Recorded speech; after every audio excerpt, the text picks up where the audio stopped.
and Furious 9 is directed by Justin Lin and stars Vin Diesel, Michelle Rodriguez, Georgina Brewster, John Cena, Charlize Theron, and many other people. This part of the review will not contain any spoilers. Also, please remember to like and subscribe and follow DM Reviews on Twitter. Link is in the description below. Also, please remember to comment what movie or TV show you want us to do next. My honest, simple opinion is that it was the weirdest, dumbest, craziest movie in the entire Fast and Furious franchise. Don't spend your time or money on this garbage. Go watch a better movie. Anything is better than this piece of crap. Now I'm going to get into spoiler territory, so don't go watch it and come back. This movie follows Dominic Toretto as he goes up against his brother Jacob, who was hired by Cypher to get the Ares MacGuffin.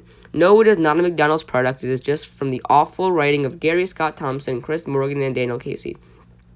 And that is how far the plot goes. Besides some awful backstory of Dominic's family, it shows how John Cena's character, Jacob Toretto, accidentally killed his father when he owed people money. If it sounds familiar, that is because it is suspiciously similar to the backstory of Daredevil from the Marvel Comics.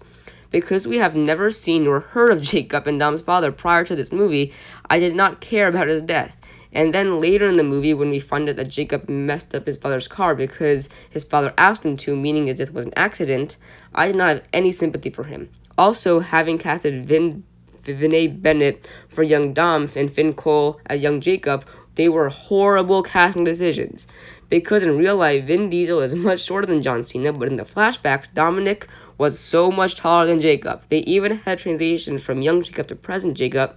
The facial shapes were hilariously different from each other. I was laughing out loud in the theater. Now let's get to the main part of the film, which is the action sequences. Those were the best part of the film because it had great practical effects, and we can see that the director, Justin Lin, really knows how to direct great action sequences. But while the action was really entertaining, it also didn't make any sense at all. The main character of the film was not Vin Diesel, rather it was, you guessed it, magnets. These were able to control how cars move, and they are even able to just throw things in random direction while avoiding mass collateral damage. I'm almost positive that these are not how magnets work. Fast and Furious 9 also made many changes to the laws of physics, particularly in space, which I will get back to later. Imagine a cement brick falls into the sky and Vin Diesel takes his forearm and just plain blocks it, while not avoiding any sort of bruises or scrapes, but also splitting the cement block in half. Yes, I said, a cement block in half. Because there are so many examples of unrealistic effects in this movie, I will just say one more. 2 people got their heads slammed through the street signs while causing 0 scratches to them or causing any sort of reaction. The only damage is that their head had a head-shaped hole in the sign. At one point of the movie, one character does suggest that they may be invincible, but sadly, no one else gives this idea any consideration, even though Vin Diesel is literally the Hulk in a few scenes. Now let's get into the funniest and ridiculous part of the movie. They go to goddamn space.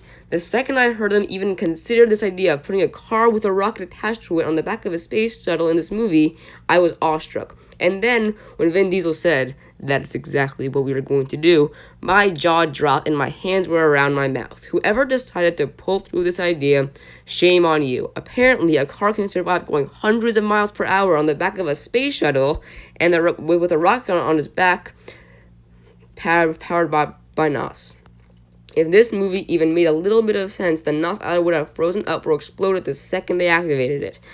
And then using the rockets, they crash into a satellite head on, and they survived. It sadly continues. After they hit the satellite and they are floating around in space, they stumble upon the International Space Station, which took them in.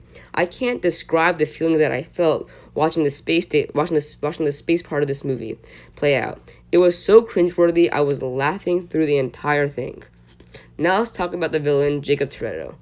He was Dom's brothers who killed their father by accident. Now Cypher hired him to find the Ares MacGuffin, which when activated and is connected to a satellite, can connect to all technology, including weapons. We barely got to know this character, which in turn made me barely be able to figure out what his intentions were. While I am writing this, I still don't even know what they are.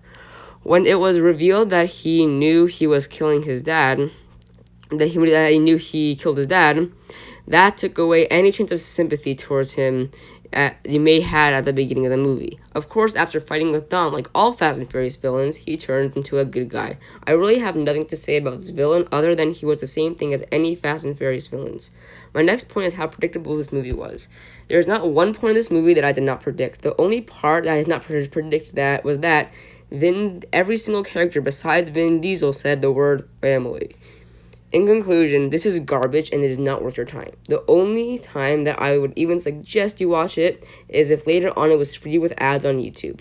I would recommend this to people who enjoy making fun of movies to watch it. I would give it a 2 out of 10, with the only positive being the cool action sequences. Make sure to comment what you thought about this movie in the comment section below.